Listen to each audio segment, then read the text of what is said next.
कल हम future indefinite के बारे में बातें कर रहे थे। अभी तक ना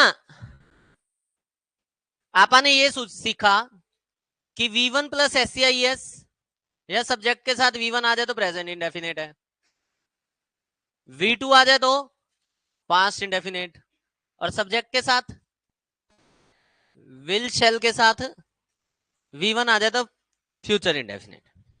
ये बात हमने अभी तक सीख ली, ठीक है। इसके अलावा जो एक और बात अपने को सीखनी है वो ये है कि जो विल और शेल है क्या ये कहीं भी आ सकते हैं क्या? मतलब मेरे को क्या बोलना चाहिए, आई विल गो देयर या I shall go there? Sentence I shall go there सही है या आई विल गो देयर सही है?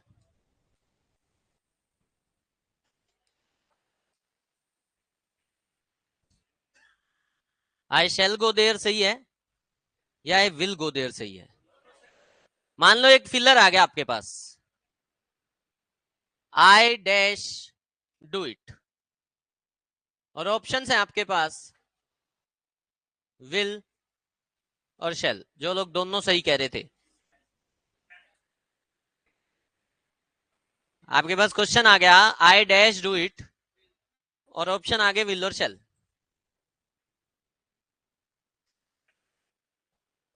नहीं, दोनों का तो ऑप्शन ही नहीं है ना। दोनों का ऑप्शन होता तो लिखा हुआ होता इधर ए और बी, वो तो ऑप्शन ही नहीं है। आंसर तो ऐसे कर रहोगे, मतलब दो पे क्लिक कराओ वहां पे। अभी यहाँ पे टिक करते हो तो दो पे टिक होता है क्या? तो वहां भी नहीं होगा। हाँ जी। होता क्या है, जब हम ग्रामर की बात करते हैं, प्योर ग्रामर की, तो ग्रामर कहती है कि आई और वी यानी कि फर्स्ट पर्सन के साथ हमें शेल यूज करना है।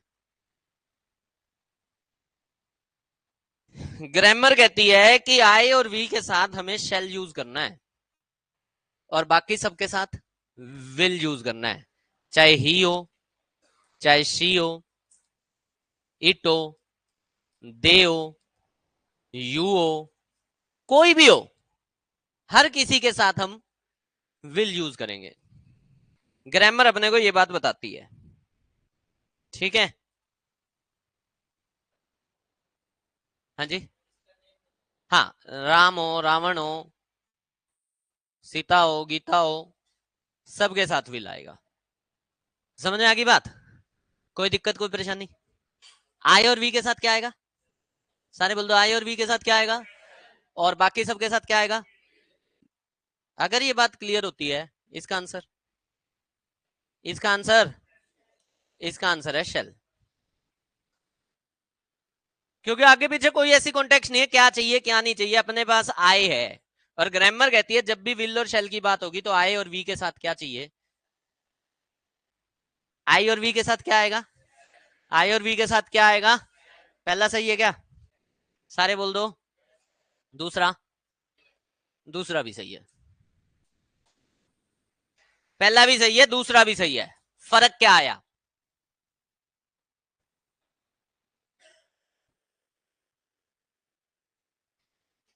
अभी सीखा आई और वी के साथ क्या आता है, और he, she, it, they, you, Ram, Sita, Gita, सबके साथ क्या आता है? सबके साथ क्या आता है? विल। लेकिन इन सबके साथ शेल भी आता है और बाकी सबके साथ विल भी आता है। ये शेल और विल इंटरचेंज भी होते हैं। ये शेल और विल इंटरचेंज भी होते हैं।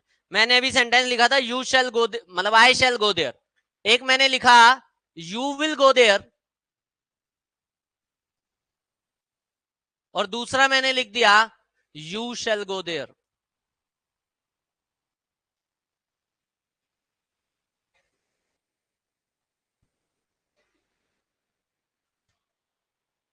अब ये क्या है? क्या हुआ?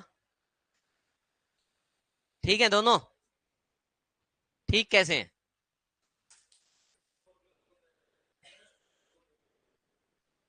किस में नॉर्मल है और किस में स्ट्रिक्टली है? आई वी के साथ नॉर्मली, आई वी के साथ नॉर्मली, आई वी के साथ नॉर्मली,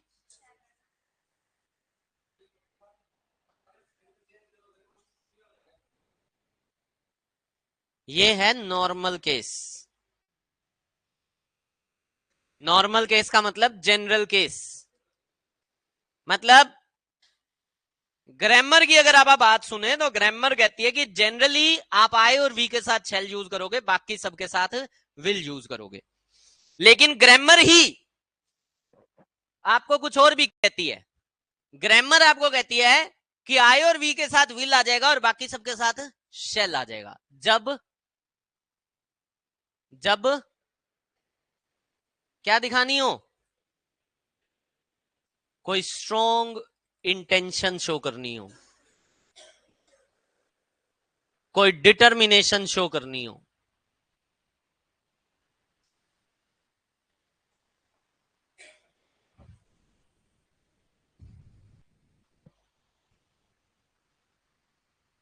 विल और शैल रिप्लेस करते हैं, इंटरचेंज हो जाते हैं, क्या शो करने के लिए? Strong intention. क्या डिफरेंस है यू विल गो देयर और यू शैल गो देयर में?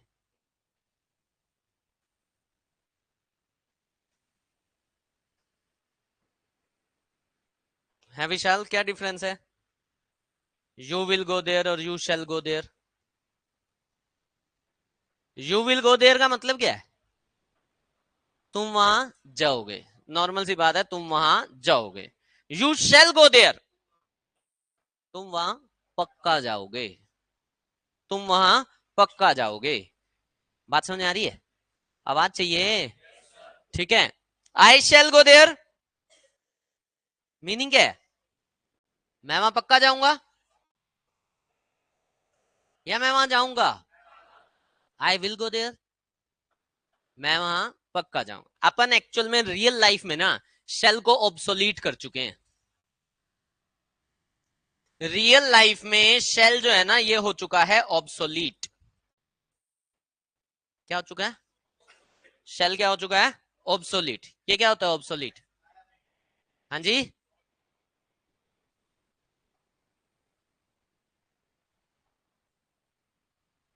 ठीक है।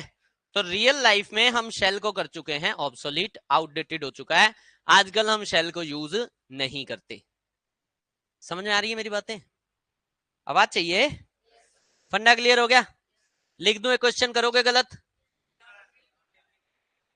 कहां पे? जब कोई सेंस नहीं दे रखी कि वो श्योरिटी है, स्ट्रॉन्ग इंटेंशन है या क्या है, जनरल केस हुआ। क्या इस क्या इस सेंटेंस में कहीं से ये पता चल रहा है ये स्ट्रॉन्ग इंटेंशन है? कहीं से ये पता चल रहा है कि ये डिटर्मिनेशन है? हम इसको क्या मान के चलेंगे? General case. General case I और वी के साथ क्या है? जनरल केस आई और वी के साथ क्या है? शेल। हाँ, यहां पे एक ऑप्शन और आ जाए।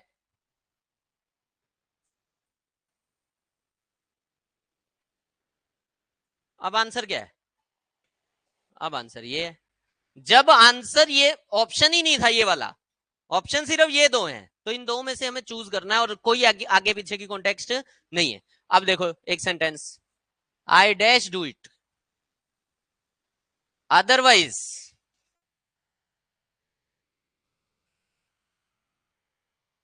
I am done for.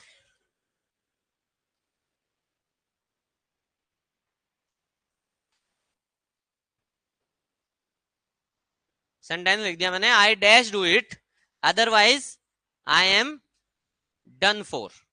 सबसे पहला तो क्वेश्चन ये हो गया, ये क्या लिख दिया मैंने, आई एम डन फॉर। ये क्या होता है आई एम डन फॉर? है anyone? I am done for का मतलब होता है गया काम से।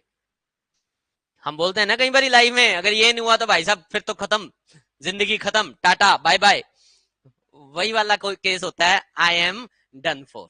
आई एम डन फॉर का मतलब होता है कि अगर ये चीज नहीं हुई, जहां भी आई एम डन फॉर लिख दिया मतलब खत्म होगी लाइफ, खत्म हो गया सब कुछ, उधर लिखा जाता है। अब इस सेंटेंस में कोई इंटेंशन पता लग रही है क्या?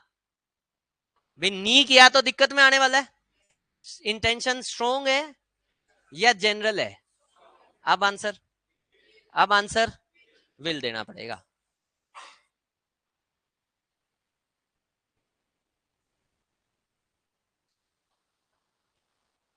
क्या सेंटेंस है बताओ? I know he dash do it. हाँ जी, बताओ।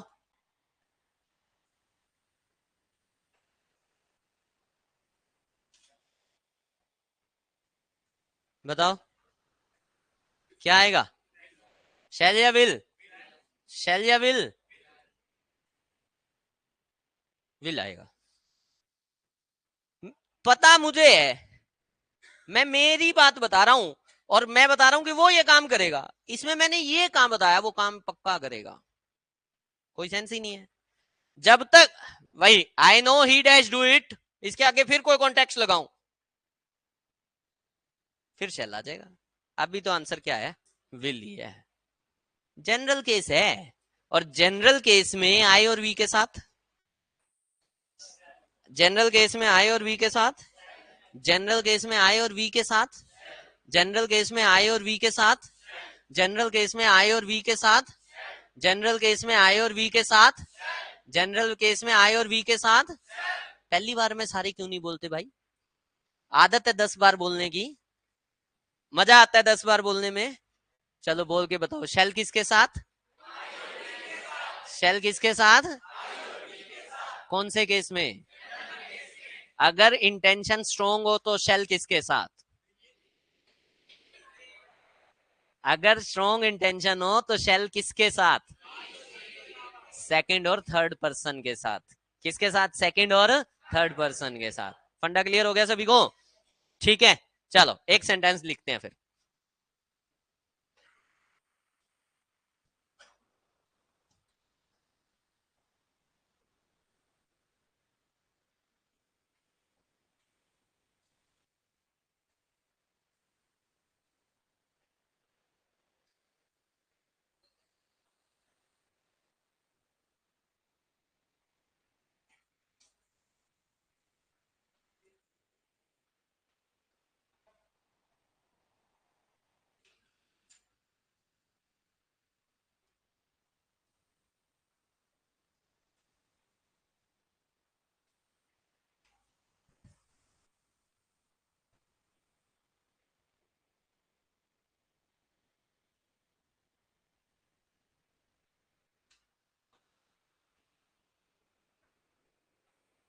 ऐसे इसमें तो ऑप्शन होना चाहिए।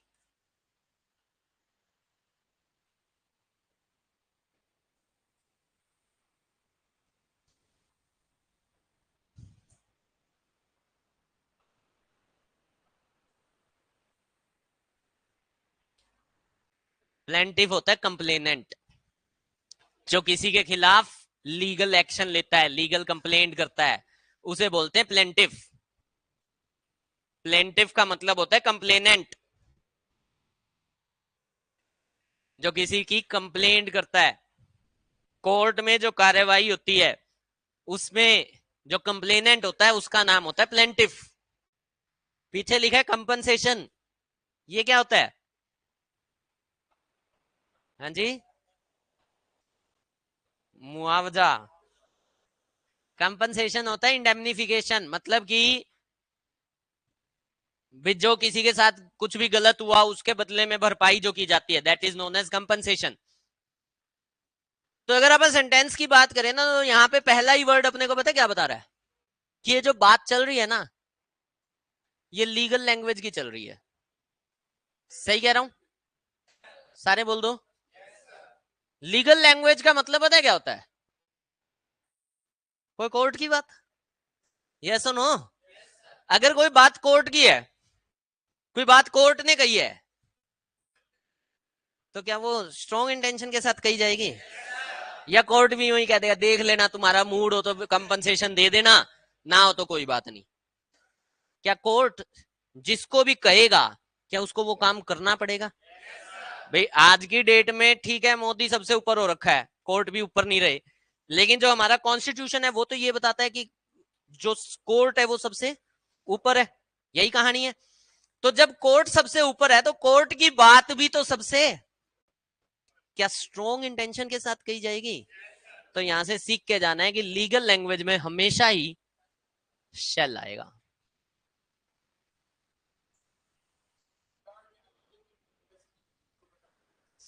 कैसे? हाँ, वो तो दा किसी के साथ लिख जाऊं, उससे क्या फर्क पड़ता है भी। मैंने सेंटेंस लिख दिया, the result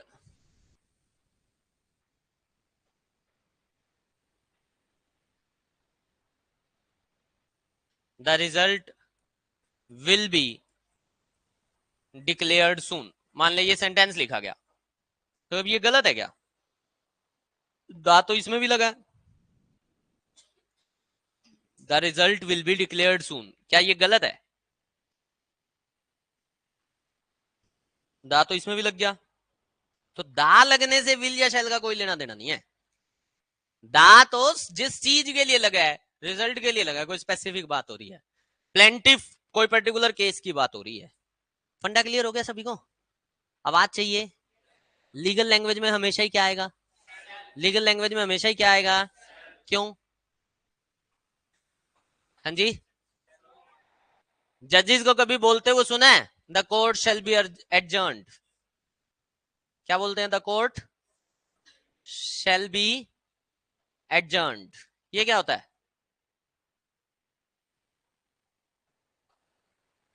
the court shall be adjourned, क्या होता है ये? बोलते हैं आज की कार्यवाही को स्थगित किया जाता है, खत्म किया जाता है, दोबारा होगी नहीं होगी बाद की बात है। तो द कोर्ट शेल बोलते हैं हमेशा, जबकि द कोर्ट विल होना चाहिए, लेकिन क्या लगा रहे हैं? शेल। क्यों? क्यों? क्योंकि जब हमें डिटर्मिनेशन शो करनी है तो सबके साथ ही हमें क्या यूज करना पड़ेगा? शेल। फंडा क्लियर हो गया? फंडा क्लियर हो गया? यानी कि शेल जो है कोर्ट लैंग्वेज में किसका काम कर जाता है? ऑर्डर का।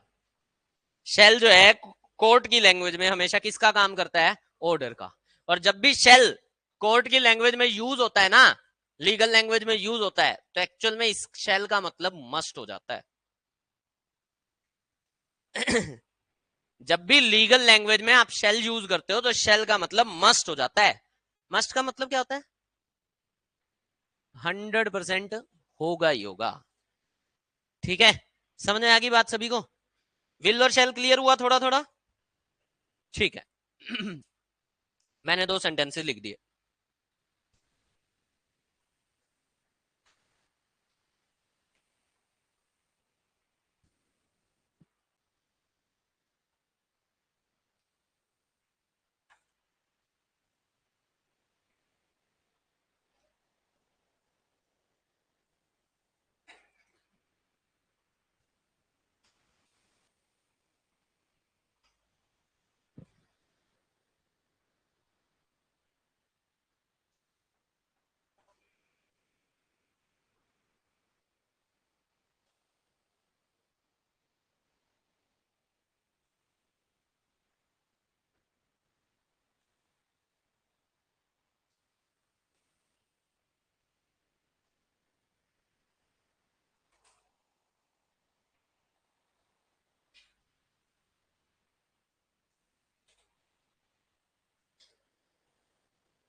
सही है सारे, तीनों सेंटेंस सही है। कौन सा गलत हो गया? सेकंड गलत है। क्यों? क्यों?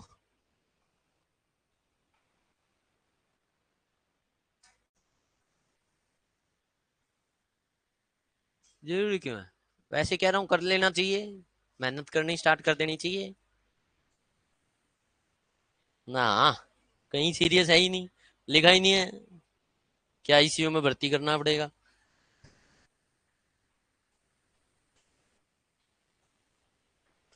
सेकंड गलत लग रहा है, क्या गलती लग रही है? कॉन्टिन्यूस टेंस आएगा। क्यों? तुम पढ़े हुए चक्कर में पता है कौन से विल और शेल के। ठीक है, यहाँ विल और शेल की गेम ही नहीं है। विल और शेल की गेम से तो ऊपर उठ गया मैं, पता नहीं कब बड़े हो गए तुम लोग। यहाँ विल और शेल की गेम ही नहीं थी, या गेम थी इसकी।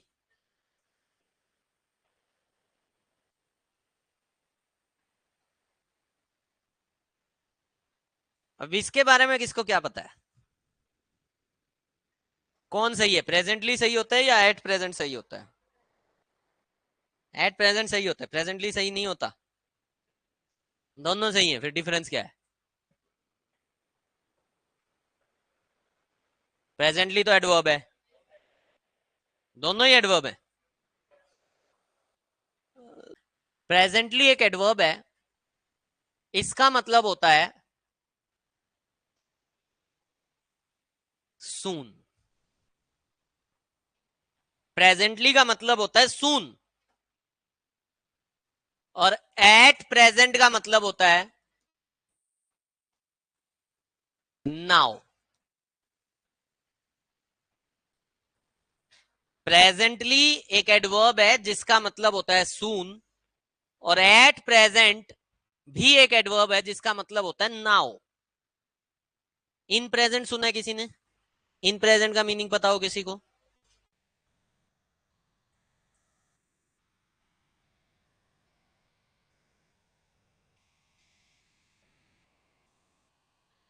इन प्रेजेंट का मतलब एनीवन? तुक्का मार दो, तुक्का भी मारोगे ना तब भी सही लगेगा। In present,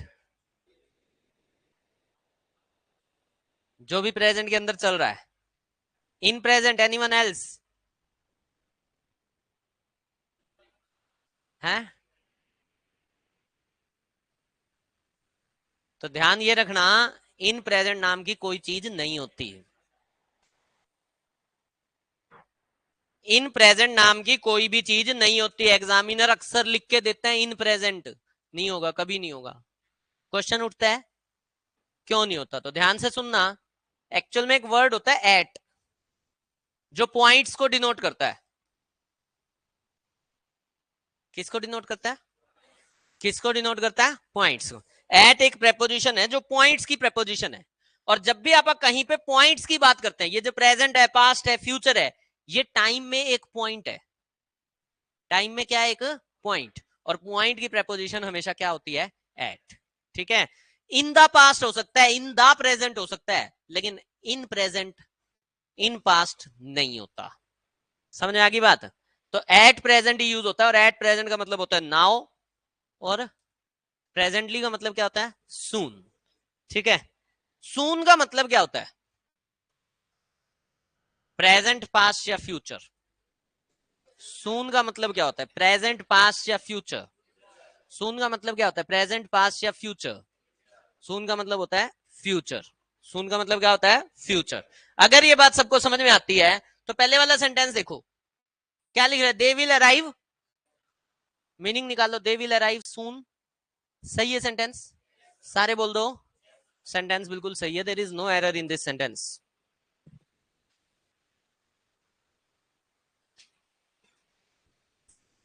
we shall start working hard now या सून? We shall start working hard soon या नाउ? कहना चाह रहा है कि हमें हार्ड वर्क करना स्टार्ट कर देना चाहिए। शेल जो है रिकमेंडेशन भी देता है, शेल जो है एडवाइस भी देता है। क्या देता है? क्या देता है? एडवाइस। इस सेंटेंस में शेल जो है एडवाइस दे रहा है, कह रहा है हमें ना हार्डवर्क करना स्टार्ट कर देना चाहिए। सून या नाउ? सून या नाउ, दोनों में से कुछ लगा दो, दोनों सही हो जाएंगे। सेंटेंस तो ये भी बिल्कुल सही है, हमें अभी हार्डवर्क कर देना स्टार्ट कर देना चाहिए, और हमें जल्दी ही हार्डवर्क करना स्टार्ट कर देना चाहिए। दोनों बातें सही हैं। अगला question. He is learning English soon या at present? He is learning English soon या एट प्रेजेंट? इस सेंटेंस को दो तरीके से ठीक कर सकते थे आप। या तो यूं भी कर सकते थे कि इज लर्निंग हटा के विल लर्न लगा दो, एक तरीका तो ये था। और दूसरा तरीका क्या था? दूसरा तरीका क्या था? प्रेजेंटली की जगह क्या लगा दो? At present. दोनों तरीकों से ये सेंटेंस सही हो सकता है। जनरली एग्जामिनर प्रेजेंटली और एट प्रेजेंट का एरर पता है कैसे देता है? या तो वो फिलर बना के देता है। 3-4 बार मैंने क्वेश्चन देखे हैं, क्वेश्चन क्या आए हैं, ऑप्शन में देगा at present, presently, in present और इन प्रेजेंट टाइम्स। ठीक है, तो प्रेजेंटली और प्रेजेंट ही यूज होते हैं, एट प्रेजेंट ही यूज होते हैं। प्रेजेंटली का मतलब क्या है? प्रेजेंटली का मतलब क्या है? प्रेजेंटली का मतलब क्या है? प्रेजेंटली का मतलब क्या है? प्रेजेंटली का मतलब क्या है? प्रेजेंटली का मतलब क्या है? प्रेजेंटली का मतलब क्या है? प्रेजेंटली का मतलब क्या है? बोलना तो बच्चा पढ़ेगा। एक बार बोलो तो तुम्हारी अच्छा, 10 बार बोलो तो और तुम्हारी इच्छा, श्रद्धा तुम्हारी है, मेरे कोई चक्कर नहीं है।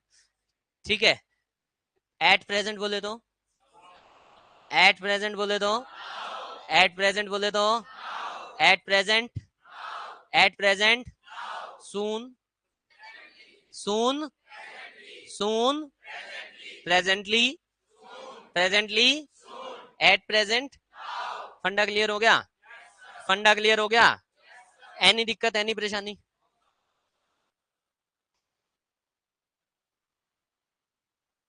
थोड़ा सा जोर से।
आवाज क्यों हो रही है?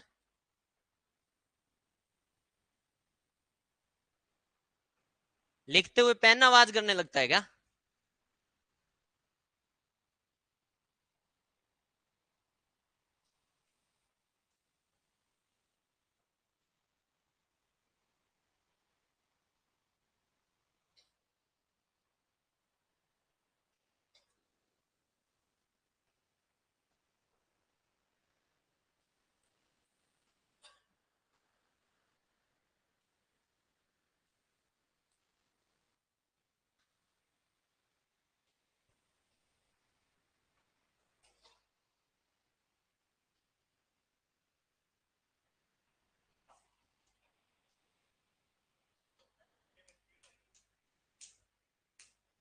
हो सकता है वही गलती हो।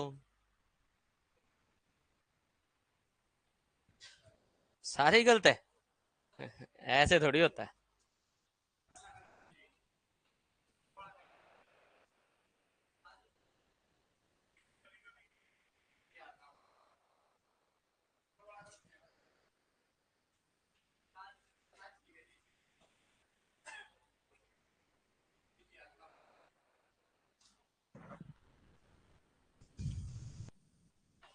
हाँ जी नीशू जी, कौन से ठीक है कौन से गलत है? सेकंड गलत है। और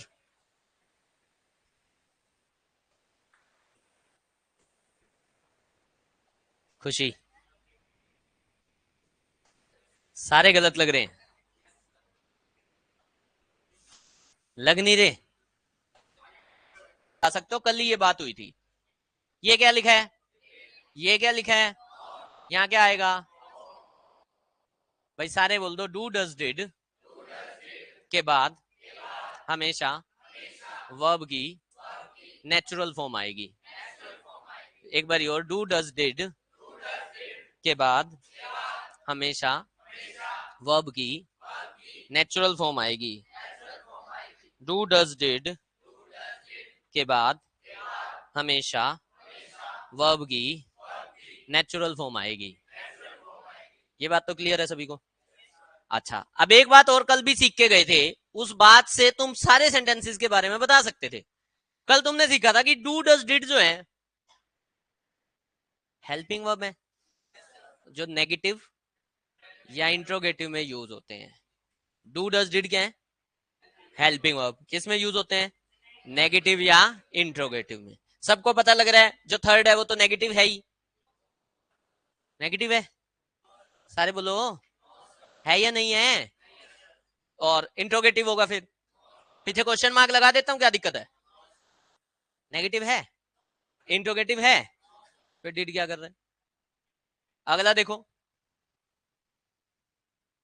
क्या लिखा है। She did slap her husband. सबको पता है नेगेटिव सेंटेंस है तो। अरे हस्बैंड को थप्पड़ पड़ रहा है, तुम कह रहे हो नो सर नेगेटिव नहीं है। नेगेटिव नहीं है ये सेंटेंस? है नेगेटिव तो है ही। ये घोर कलयुग आ गया, कह रहे हैं नो सर। अच्छा, ये she does beat him every day, हर रोज उसे पीटती है, नेगेटिव सेंटेंस है? इंट्रोगेटिव है। तो जब नेगेटिव और इंट्रोगेटिव नहीं है तो हेल्पिंग वर्ब की जरूरत भी, हेल्पिंग वर्ब की जरूरत भी।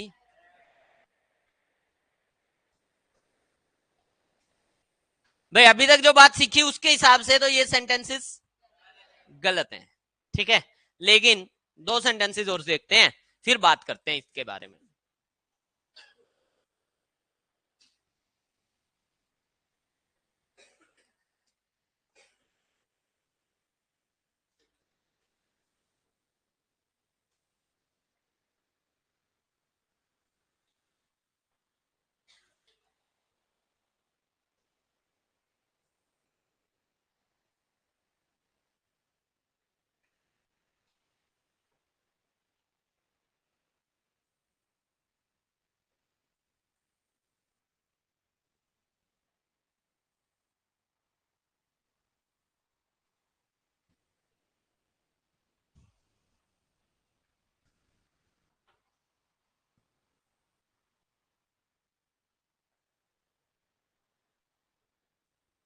राजेश तूने पूछा था एक दिन ऐसा सेंटेंस, मैंने कहा था कि यार करेंगे।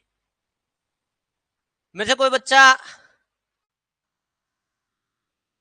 वो गेट खुला है ना, मेरे से कोई बच्चा कोई सेंटेंस पूछता है, कोई चीज पूछता है, और मैं अक्सर अगर कह देता हूं ना कि भी करेंगे, तो मेरे को ये चीज याद रहती है कि वो चीज किसने पूछी थी और मैंने क्या जवाब दिया था। ठीक है, मैं कह देता हूँ कि यार ये बात मैं आज पढ़ के नहीं आया। एक ही मकसद होता है कि क्लास जो है ना वो डाइवर्ट ना हो जाए। जिस तरीके से मैं क्लास को चलाना चाह रहा हूँ क्लास उसी तरीके से चले, क्योंकि उस तरीके से चलेंगे तो अपना सिलेबस हो जाएगा। अगर उस तरीके से नहीं चलेंगे, अगर मैं उस दिन ये डिस्कस कर लेता ना तो कहानी खराब हो जाती। आज ये डिस्कस हो जाएगा, क्योंकि इसके बारे में आप डू डज डिड के बारे में कल भी पढ़ के गए, हम इंडेफिनेट सारा पढ़ चुके हैं। अब ये डिस्कस करना मुश्किल नहीं है। उस दिन डिस्कस करने लग जाता तो आधे तो यूं कह देते सर हो क्या रहा है क्लास में। ठीक है, तो यही रीजन होता है ये कहने का। नहीं पढ़ के तो मैं नहीं आता, तो थोड़ा सा ही पढ़ के आता हूँ, जितना पढ़ के आता हूँ उतना पढ़ा देता हूँ। वो नहीं, ये कहने का कि आज इसके बारे में नहीं बताऊंगा। ठीक है, नेक्स्ट क्लास में इसीलिए बताना होता है क्योंकि वो फ्लो में चलेगी तो चीजें समझ में आ जाएंगी। अब चार सेंटेंस लिख दिए। एक सेंटेंस है I do, I do it. खुशी, आई डू इट।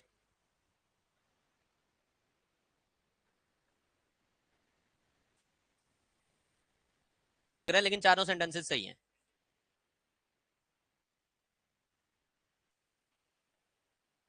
अब ये जो डू का स्केयर लगा दिया ना, आई डू इट, ये सही है। क्वेश्चन उठता है क्यों सही है और ये कैसे सही हो गया, कब यूज होता है, कहां यूज होता है, कैसे यूज होता है, ये सीखना बहुत जरूरी है। ठीक है, लेकिन ये सीखते हुए बस एक बात का ध्यान रख लेना, अभी थोड़े टाइम में आपको इंग्लिश थोड़ी थोड़ी आने लग जाएगी। जब थोड़ी थोड़ी इंग्लिश आने लग जाएगी तो होता है कई बार बच्चे का मूड हो जाता है, चल मैं इंग्लिश ही मार दूं थोड़ी सी। ठीक है, ध्यान से करना, सामने वाले के समझ में नहीं आए ना तो दिक्कत हो जाती है। आई डिड गो देयर में मेरे साथ दिक्कत हो गई थी, मैंने ये सेंटेंस बोल दिया, कौन सा कौन सा, आई डिड गो देयर, बहुत दिक्कत हुई। सर सारे नहीं बोलते, क्या बोल दिया मैंने बोला आई डिड गो देयर। जैसे मैंने बोला आई डिड गो देयर, मेरे पिताजी अपने टाइम के ग्रेजुएट हैं, कॉमर्स से पास आउट हैं, उन्हें पता है कि डिड के साथ तो नोट आता है। उन्हें क्या पता था डिड के साथ तो क्या आता है, तो मैंने तो बोला, मैंने क्या बोला था, आई डिड गो देयर। उन्हें क्या समझ में आया, I did not go there. पापा जी ने ये सोचा कि ये नोट तो है, दो डंडे के चक्कर में निकल लिया, और पापा जी ने उस सेंटेंस को समझा क्या, I did not go there. पापा जी ने दो और धर दिए, पापा जी ने दो और धरे, और पापा जी कहते हैं बता फिर कहां गया था। अच्छा, सर्दियों के दिनों में अभी तो क्या पंखे वंखे चल रहे हैं, जैसे वो दीपक मेरे से क्वेश्चन पूछा था तो सुनाई भी नहीं देता, पंखे की आवाज भी इतनी हो जाती है, लेकिन सर्दियों के दिनों में तो कोई वो नहीं, शांत होता है माहौल। गेट पे खड़े होके आपको डंडे पड़ रहे हैं, पापा जी चिल्ला रहे हैं, 5-7 अड़ोसी पड़ोसी भी इकट्ठे हो गए, गेट खुला पड़ा है। अब अड़ोसी पड़ोसी और इकट्ठे हो गए, मेरे बड़ा अजीब सा लग रहा है कि यार इतने बच्चों को पढ़ाता हूं और यहाँ चूड़ी हो रही है। अल्टीमेटली पापा जी ने बता, पापा जी बोले कहां गया था फिर, सच सच बता। पापा जी आई डिड गो देयर, मैंने कह दिया पापा जी आई डिड गो देयर। पापा जी ने दो और धर दिए, 6 पड़ चुके थे। अच्छा, she was still cooking in the kitchen. उसने सोचा चल ठीक है, ठीक है, मतलब कोई मतलब नहीं, कोई फर्क नहीं पड़ा किसी को भी। ठीक है, अल्टीमेटली हुआ क्या, मैंने पापा जी से पूछा पापा जी क्या हो गया है, मैं थोड़ा सा, पापा जी हुआ क्या बता दो। पापा जी बोले कहां घूम रहा था दिन में तू। मैंने सारे दिन का रिकैप किया, मैं कहीं नहीं गया था, सुबह से लेके, सुबह सेंटर पे घुसता हूँ, शाम को सेंटर से निकल जाता हूँ, और कोई चक्कर ही नहीं है, कुछ कहीं आना नहीं कहीं जाना नहीं।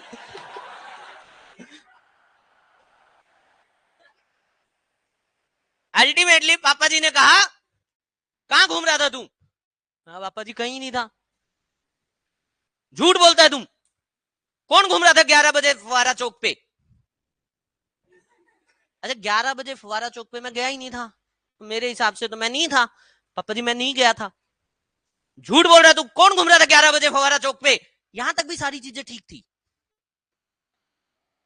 कौन घूम रहा था 11 बजे फुवारा चौक पे, उस लड़की के साथ। अब जैसे ही ये बात आई ना, भाई साहब मैडम जी हाथ में बेलन और बाहर। मैं कहा बेटा आज तो गया। आज से पहले हमेशा कर्टेन लेक्चर्स हुए थे। क्या हुए थे, क्या हुए थे, आज से पहले हमेशा कर्टेन लेक्चर्स हुए थे। Curtain lecture is a phrase, एक इडियम है, इसका मतलब होता है बीवी जब डांट मारती है हस्बैंड को, उसे बोलते हैं कर्टेन लेक्चर, और जनरली ये कर्टेन के पीछे होते हैं, यानी कि बंद कमरे में होते हैं, घर क्यों को किसी को पता नहीं लगने दिया जाता।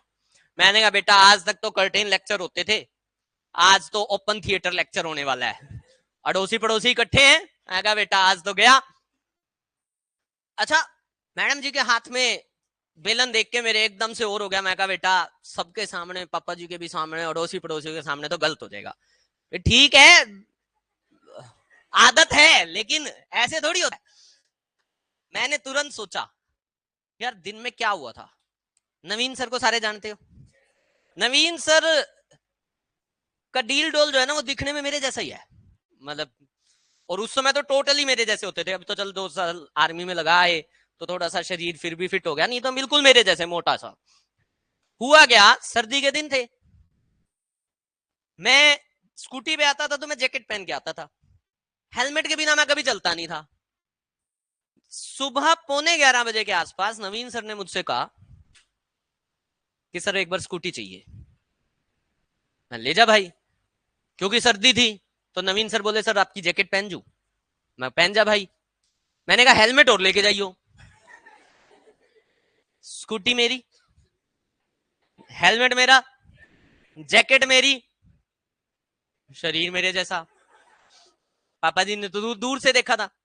मेरे एकदम से दिमाग में नवीन सर गए थे आज तो दिन में। मैंने तुरंत फोन मिलाया वाइफ का लेके, मेरा तो स्विच ऑफ पड़ा था।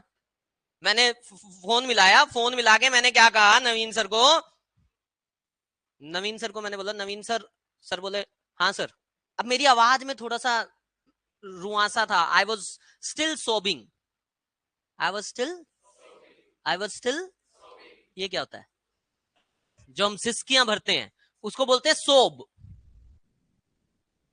उसको क्या बोलते हैं, आई वॉज स्टिल सोबिंग। और मैंने नवीन सर से कहा नवीन सर आज दिन में 11 बजे आप कहीं गए थे क्या? तो नवीन सर बोले सर क्या हो गया, क्योंकि आवाज ऐसी थी तो उनको बड़ा अजीब सा लगा, सर क्या होगा। तो नवीन सर आप ये बताओ दिन में 11 बजे कहीं गए थे क्या? बोला हाँ सर मैं गया था। मैं सर फुवारा चौक पे गए थे क्या? नवीन सर कहते हैं हाँ सर गया था। एक बात तो कंफर्म होगी कि फुवारा चौक पे, अच्छा स्पीकर पे चल रही थी सारी बात, जान बूझ गए भाई बेलन, ठीक है। अल्टीमेटली स्पीकर पे मैंने सारी बात चलाई। अगर सर कोई साथ था, हाँ सर एक दोस्त साथ था। मैंने कहा सर दोस्त था या थी? नवीन सर कहते हैं सर क्या हो गया बताओ तो। मैं सर था या थी? तो ही वाज लाइक सर थी। मैंने फोन काट दिया। मैंने जैसे ही फोन काटा पापा जी का चेहरा एकदम से चेंज हो गया। पापा जी को बड़ा अजीब लगा कि यार ये तो बेचारा सच में शरीफ है बालक मेरा। मैंने धक्के ही पीट दिया। अच्छा मेरी शराफत के किस्से शुरू से, ठीक है, तुम गलत समझ रहे हो। सच में। तो अल्टीमेटली, अल्टीमेटली हुआ क्या, पापा जी को भी लगा यार शरीफ सा बालक है। अच्छा अब सुनो, मैडम जी नंबर बनाती हैं। पापा जी क्या हो गया, क्यों मारे जा रहे हो आप इनको?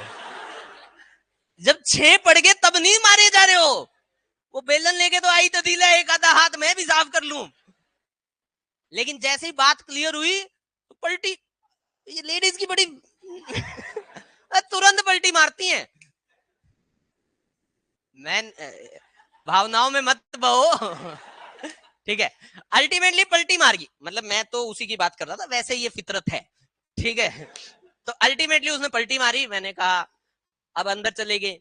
अंदर चले गए, इतने दिन बाद पड़ा था तो I was still सोबिंग, I was सोबिंग सोबिंग and सोबिंग। पानी पिलाया, सब कुछ हुआ। पापा जी ने थोड़ी देर में मेरे से एक बात पूछी। पापा जी बोले यार तू इंग्लिश पढ़ाता है? मैंने पापा जी को जवाब पता है क्या दिया? मैंने जवाब दिया आई डू टीच इंग्लिश। क्या जवाब दे दिया? क्या जवाब दे दिया? पापा जी बोले यार तू बेवकूफ आदमी है क्या, तूने तब भी यही गलती की थी, तेरे को इसीलिए डंडे पड़े हैं। मैं कहा मतलब? तो तू इंग्लिश तू पढ़ाता है, बच्चों का भविष्य खराब कर रहा है तू। तो कह रहा है I do teach English, do के साथ तो नोट आता है।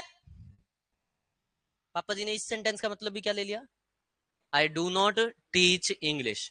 पापा जी बोले तूने उस टाइम भी कुछ ऐसा ही बोला था, आई डिड गो देयर। ये थोड़ी बोलना होता है, बोलना तो ये चाहिए आई वेंट देयर। क्या बोलना चाहिए? पापा जी बोले ये बेटर है, आई वेंट देयर। अब जैसे ये बात हुई, मैंने पापा जी रुक जाओ, आपको एक बात सिखाता हूं। पापा जी बोले आई वेंट देयर होता है, डू डज डिड के साथ तो नोट आता है। मैंने कहा पिताजी रुक जाओ, एक बात सीख लो ध्यान से। पापा जी बोले अगर तू ये बात बोलता ना तेरे 2 कम पड़ते। मैं कहा पापा जी हिंदी में भी बोला था। पहली बार तो मैंने हिंदी में ही बोला था। मैं कहा अब आप नंबर आप भी ना बनाओ, ठीक है। लेकिन मैंने फिर पिताजी को एक बात सिखाई, वो बात आप भी सीखो। सारे बोलो डू डज डिड, सारे बोलो डू डज डिड नेगेटिव या इंट्रोगेटिव के अलावा, सारे बोलो डू डज डिड नेगेटिव या इंट्रोगेटिव के अलावा एम्फेटिक सेंटेंसेस भी बनाते हैं। चली गई आवाज? डू डज डिड, सारे बोल दो डू डज डिड।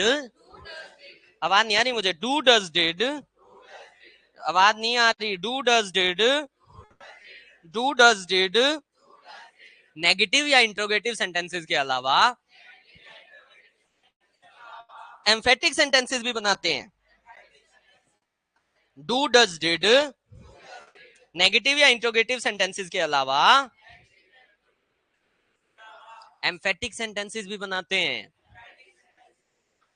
आवाज कम है तुम लोगों की। Do does did, do does did negative या इंट्रोगेटिव के अलावा एम्फेटिक सेंटेंसेस भी बनाते हैं। अब क्वेश्चन ये उठता है, ये एम्फेटिक सेंटेंसेस क्या होते हैं? नाम से क्लियर करो, ये एम्फेटिक वर्ड बना है एम्फसाइज से। किससे बना है? किससे बना है? एम्फसाइज से। तो जब हम किसी बात को जोर देके बोलते हैं तो ऐसा सेंटेंस कहलाता है एम्फेटिक सेंटेंस। क्या कहलाता है? Emphatic sentence.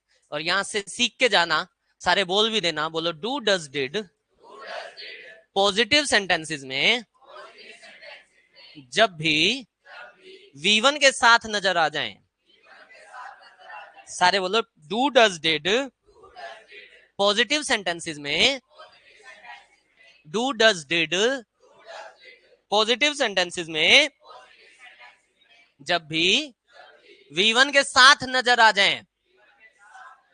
आवाज चाहिए। Do does did positive sentences में जब भी V1 के साथ नजर आ जाएं, ऐसे सेंटेंसेस एम्फेटिक सेंटेंसेस कहलाएंगे। सारे बोल दो डू डज डिड V1 के साथ पॉजिटिव सेंटेंसेस में कौन से सेंटेंसेस बनाएंगे? कौन से सेंटेंसेस बनाएंगे? किसी ने मुझसे पूछा भाई साहब आप इंग्लिश पढ़ाते हो? मैंने कहा हाँ पढ़ाता हूं। बोले यार तेरी शक्ल से तो नहीं लगता। मैं कह दिया यार आई डू टीच इंग्लिश। कोई बात नहीं, शक्ल से नहीं लगता, लेकिन क्या बोला मैंने? I do. एक तो मैंने बोला I teach English. I teach English का मतलब मैं इंग्लिश पढ़ाता हूं। आई डू टीच इंग्लिश, सच में इंग्लिश पढ़ाता हूं। बात सुनने आ रही है? आवाज चाहिए, आवाज चाहिए।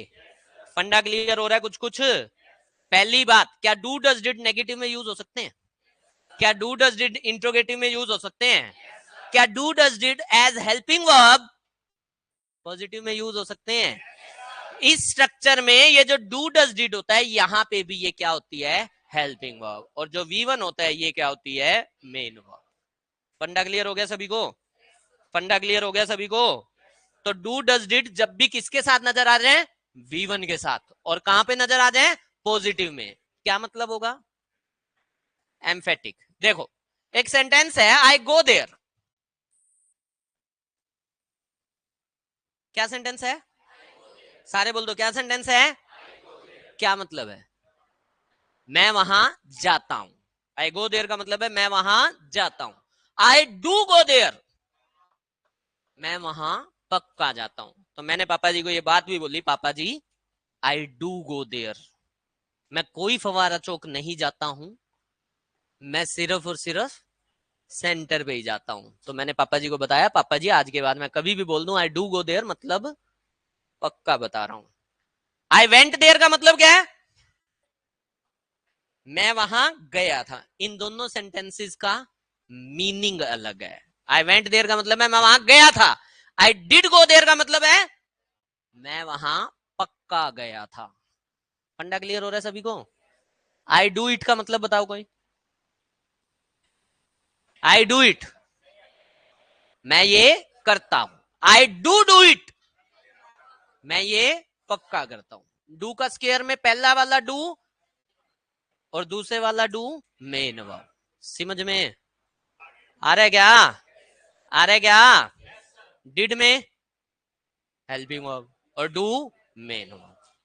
कोई दिक्कत कोई परेशानी? कोई दिक्कत कोई परेशानी? क्लियर हो गया सभी को? क्या do does did positive sentences में आ सकते हैं? V1 के साथ आएंगे तो क्या बनाएंगे? एम्फेटिक। ठीक है, अगर ये बात समझ में आई, पहला देखो आई डू टीच इंग्लिश, सही है क्या? सारे बोल दो, सही है क्या? अगला देखो शी डिड गो देयर, सही है क्या? यही शी वेंट देयर हो, वो वहां गई थी, शी डिड गो देयर, वो वहां पक्का गई थी। ठीक है, she did slap her husband, अब किसी ने बताया उसने अपने हस्बैंड को थप्पड़ मार दिया, बोला ना ना मैं नहीं मानता, she did slap her husband. सही है या गलत है?